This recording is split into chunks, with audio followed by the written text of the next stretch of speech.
Come on, Snake.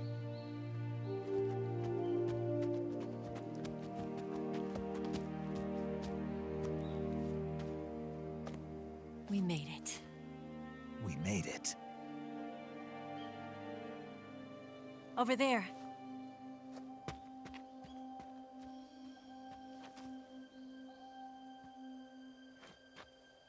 It's the boss, isn't it?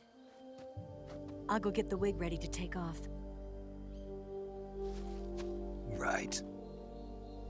I'll leave you two alone. But come back in one piece, okay?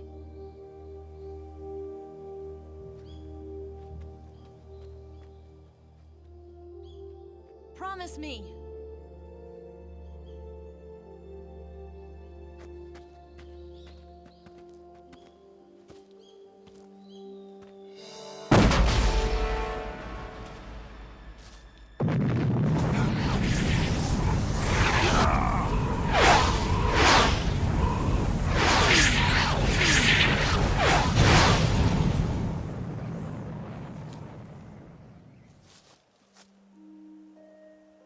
Life's end.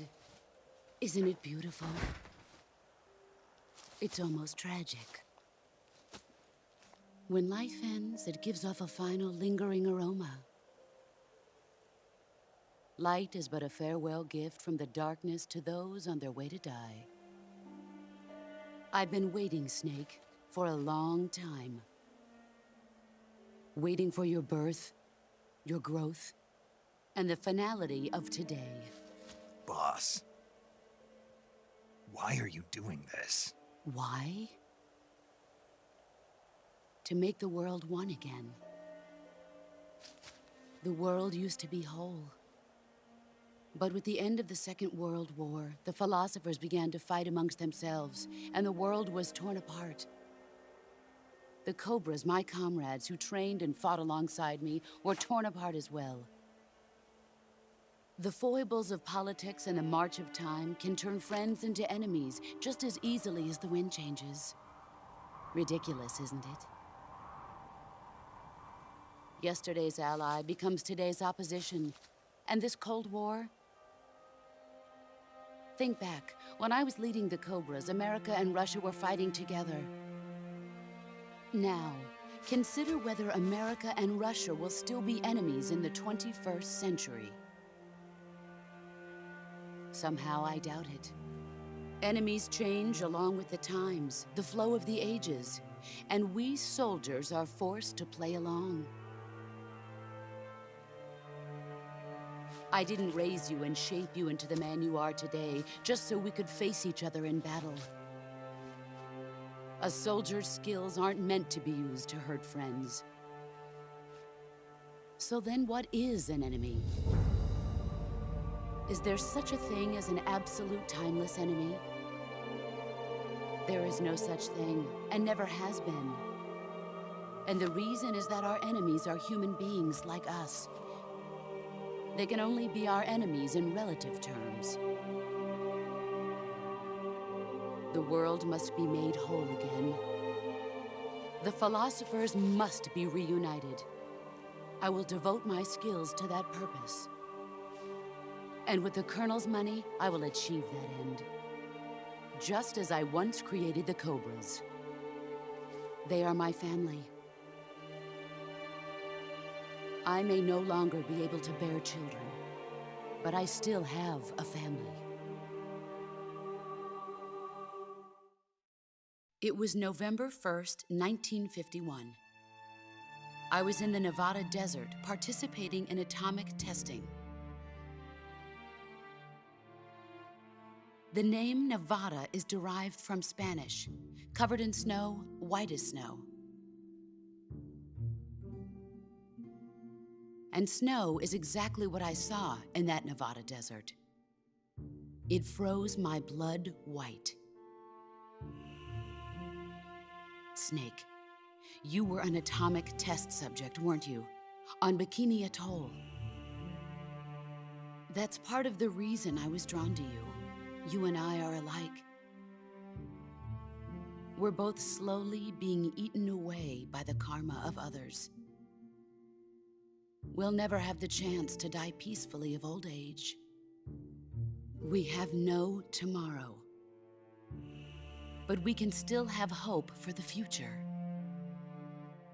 In 1960, I saw a vision of the ideal future from space. 3 years earlier, the Soviet Union had succeeded in launching Sputnik, the first man-made satellite in history, into orbit. This came as a huge shock to the United States. In response, America threw everything it had into its own manned spaceflight project, the Mercury program. Even as the Soviets seemed poised to send their first man into space, America was still experimenting with chimpanzees and rockets. The government wanted human data, so they secretly decided to send a human being into space. I was the one they chose. At the time, they didn't have the technology to block out cosmic rays, and whoever they sent up would inevitably be exposed to heavy radiation. That's why they chose me. After all, I'd already been irradiated once. Of course, you won't find any of this in the history books. I could see the planet as it appeared from space. That's when it finally hit me. Space exploration is nothing but another game in the power struggle between the US and the USSR. Politics, economics, the arms race, they're all just arenas for meaningless competition. I'm sure you can see that, but the Earth itself has no boundaries. No East, no West, no Cold War. And the irony of it is, the United States and the Soviet Union are spending billions on their space programs and the missile race, only to arrive at the same conclusion. In the 21st century, everyone will be able to see that we are all just inhabitants of a little celestial body called Earth. A world without communism or capitalism, that is the world I wanted to see. But reality continued to betray me. In 1961, I was sent to Cuba, to Bahia de Cochinos. It was part of a CIA-sponsored invasion under the guise of taking Cuban exiles back to their country. But the US government betrayed them. Our weak-kneed president held back their air support. Defenseless, the exiles were annihilated by the Cuban army. All I could do was watch in silence. I was set up by the very country I'd sacrificed so much for, by the very government I dedicated my life to defending. I was driven from the surface world, and I went underground. Then, 2 years ago, I faced the Sorrow, my old comrade in battle. He was my friend. But one of us had to die. I was left with no choice. The Sorrow gave his life for me. There is no enmity between us. One must live, and one must die. That was the mission. The ones who gave me that mission were the philosophers. Early in the 20th century, the true holders of power in the United States, the Republic of China, and the newly formed Soviet Union gathered together in a secret meeting that would later be known as the Wise Men's Committee. The secret pact they formed there marked the beginning of the philosophers. But the last of the original members died in the 1930s. After that, the organization began to run out of control, and the Wise Men's Committee degenerated into a mere shell of its former self. The philosophers of today have no sense of good or evil.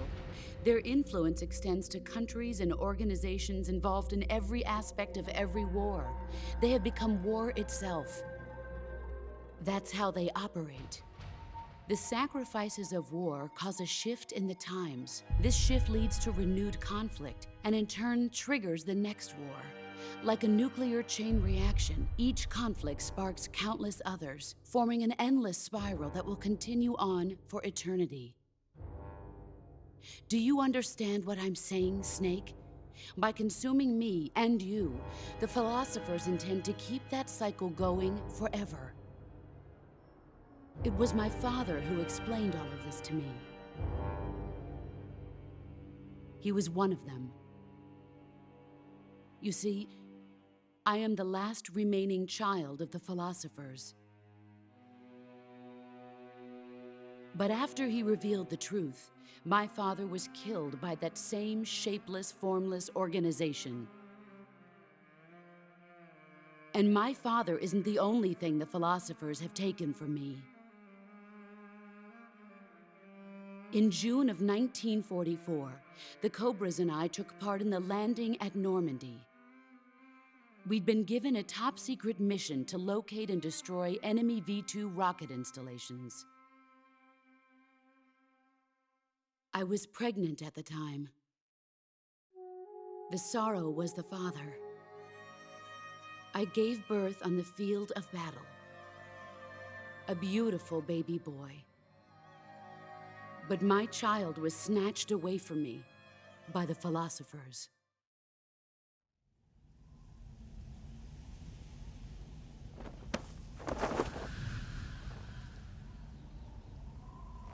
Look at this scar. This is proof that I was once a mother. I gave up my body and my child for my country. There is nothing left inside me now. Nothing at all. No hatred, not even regret. And yet sometimes at night, I can still feel the pain creeping up inside me, slithering through my body like a snake.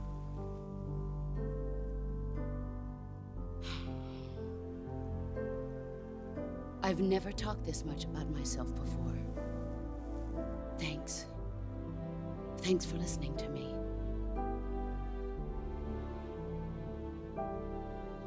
I feel content. Snake, commence the operation. I raised you. I loved you. I've given you weapons, taught you techniques, endowed you with knowledge.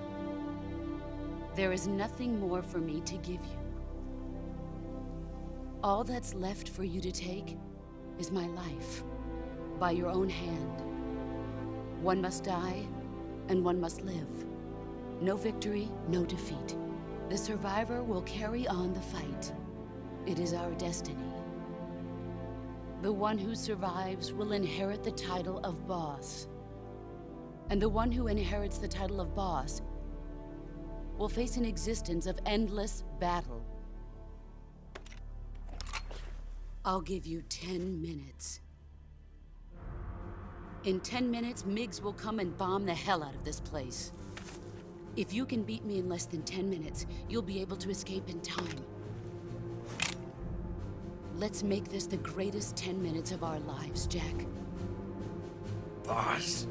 You're a soldier. Finish your mission. Prove your loyalty.